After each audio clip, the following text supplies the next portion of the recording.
అన్నా ఓకే.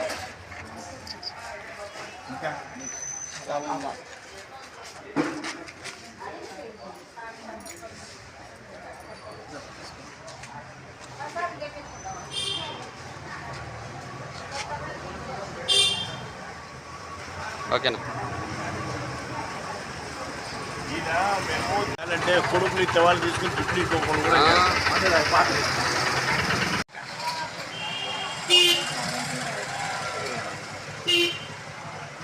సహాయంలో కూడా ధర్మవరం పట్టణంలో ఎంతోమంది నిరుపేదలను గుర్తించి దాతలు ఇంకా ముందుకు వచ్చినటువంటి నిరుపేద అనేది లేకోకుండా నిర్మూలన చేయొచ్చు అనేసి ఒక సందేహము. అందుకే దయచేసి నిరుపేదలను గుర్తించి ఇంకా దాతలు ముందుకు రావాలని మనస్ఫూర్తిగా వాళ్ళని కోరుకుంటున్నాము. సత్యసాయి జిల్లా ధర్మవరం పట్టణంలో ఉండు మేసేపేటలో శాంతికళ చౌడేశ్వరి దేవాలయం కమిటీ పరంగా ఉండేటువంటి దాసరి కేశవమ్మ గారు, అలాగే దాసరి పెద్ద వెంకటేశ్వర గారు జ్ఞాపకార్థం వారి కుమారుడైన దాసరి చిట్టి గారు ఎంతోమంది దివ్యాంగులకి అలాగే నిరుపేద వృద్ధులకు అంటే వాళ్ళ సొంత ఆర్థికంగా ఉన్న వాళ్ళని గుర్తించి వాళ్ళ తగినంతగా మందులకు ఉపయోగపడేంత ప్రతి నెల 1వ తేదీన ఉదయమే 200 రూపాయలు గత 10 సంవత్సరాల పై నుంచి అందరికీ పిలిపించి వాళ్ళకి భోజన వసతి ఏర్పాటు చేస్తూ కూడా 200 రూపాయలు ఇవ్వడం జరుగుతుంది. చాలా ఇది మంచి అవకాశము. అందులో ఎటువంటి పెద్దవాళ్ళు వీళ్ళకి గుర్తించి వీళ్ళకి అవకాశాన్ని ఇచ్చినారు. దీన్ని ప్రతి ఒక్క నిరుపేదలు సద్వినియోగం చేసుకుంటున్నారు, ఇంకా చేసుకుంటారని కూడా సంతోషంగా భావిస్తూ. నా పేరు లలిత. ఇట్లా దాతలు ఇంకా ఎంతమంది? ఇట్లా దాదాపు 200-300 మంది.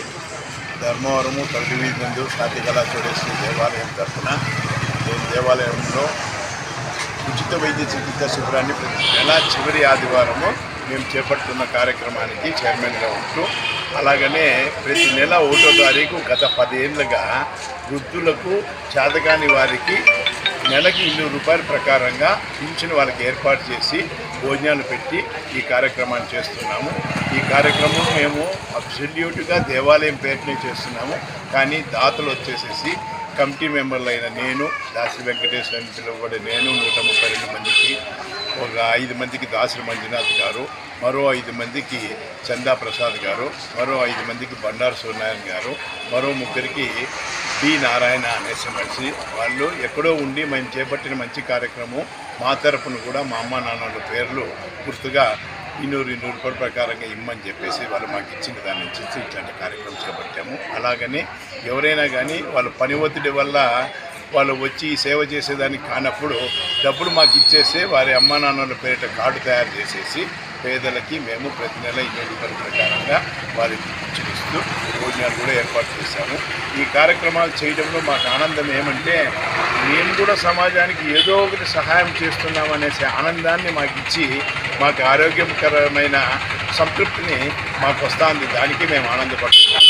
ఇంకా శాంతికళ చౌడేశ్వరి దేవాలయం ఇక్కడ స్థాపించి దాదాపు 150 సంవత్సరాలు అయిందని మా పూర్వీకులు చెప్పగా, సో అమ్మవారి పేరిట చిరస్థాయిగా నిలిచిపోవాలనేసి, అలాగనే వృద్ధులకి ఈరోజు మందులు చాలా ఖరీదైనవి, అవి తెచ్చుకునేసి వాళ్ళ ఆరోగ్యాలు కాపాడుకునే దానికి చేతగాక కొంతమంది మందులు వాడుకోకుండా ఉన్నపాటిగా మరణించే సందర్భాలు మేము తెలుసుకునేసి వాళ్ళు కూడా 10 ఏళ్ళుగా మేము ప్రతి నెల చివరి ఆదివారము 4వ వారము మంచి ఉన్నత డాక్టర్లైన మా కుమారుడు డాక్టరు, హైదరాబాద్ నుంచి మా కుమారుడు డాక్టరు జైదీప్ నేత మరియు తన ఫ్రెండ్ మిస్టర్ సుబ్రహ్మణ్యం గారు, అలాగనే ధర్మవరంలో స్థానికంగా ఇట్లాంటి కార్యక్రమం చేపడుతున్నామంటే మొదటి నేను ఉంటానని చెప్పేసి డాక్టర్ వివేక్ కులాయప్ప గారు, డాక్టర్ వెంకటేష్ గారు, చిన్నపిల్లల వైద్య నిపుణులు, అలాగనే ఆర్డిటీలో 7 ఏళ్ళుగా పనిచేసే అనంతపురంలో స్థిరపడిన డాక్టర్ సాయి స్వరూప్ గారు, అట్లనే డాక్టర్ విఠల్ గారు, వీళ్ళందరూ మాకు సహకరించేసి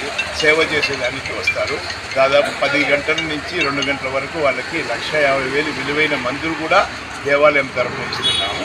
అలాగనే మా కమ్యూనిటీలో సేవా దృక్పథము ఉండాలనే ఉద్దేశంతో వాళ్ళ ద్వారా ఒక 10,000 రూపాయలు మేము శిబిరం దాత అనే పేరుతో డబ్బు తీసుకొనేసి మేము ఈ కార్యక్రమం చేపట్టేసి వాళ్ళలో కూడాను సదుద్దేశాన్ని మేము పుట్టించేసేసి ఎంతోమందికి దాదాపు 300 మంది నుంచి 400 మందికి మేము ఉచితంగా నెల రోజులకు సరిపడ మందులు, అవి డయాబెటిక్, చక్కెర వ్యాధికి అయితేనేమి, బీపీకి అయితేనేమి, ఇతరత్ర ఏముంటే డాక్టర్లు ఏ రకంగా చెప్తే ఆ రకంగా మేము వాళ్ళకి ఉచితంగా మందులన్నీ చేస్తున్నాము. ఇలా చేసి దాదాపు 100 క్యాంపులు చేసినాము. 100వ క్యాంపుకు ముఖ్యంగా మన ధర్మవరం మొదటి వ్యక్తి అయిన ఆర్డీఓ గారిని ముఖ్య అతిథిగా ఆహ్వానించేసి వారి చేతుల ద్వారా ఎంతోమందికి సన్మానం చేసి దాదాపు అందరికీ మేము గౌరవించేసి అమ్మవారి కృపాకటాక్షం నెరవేరాలని మనసా కోరుకుంటూ ఇలాగే చేసేదానికి అమ్మవారు మాకు శక్తిని ఇవ్వాలనేసి మరొక కోరుకుంటున్నాం. దాదులు ఎవరైనా ఉంటే సేవ చేసే దృక్పథం ఉంటే మమ్మల్ని కలిశారనుకోండి, వాళ్ళ ద్వారా వాళ్ళ పేరు కానీ వాళ్ళ తల్లిదండ్రుల పేరు కానీ చిరస్మాయిగా జ్ఞాపకం ఉండేలా మేము మంచి కార్యక్రమం చేపడతామనేసి జవాబు తెలియజేస్తాం. నమస్కారం.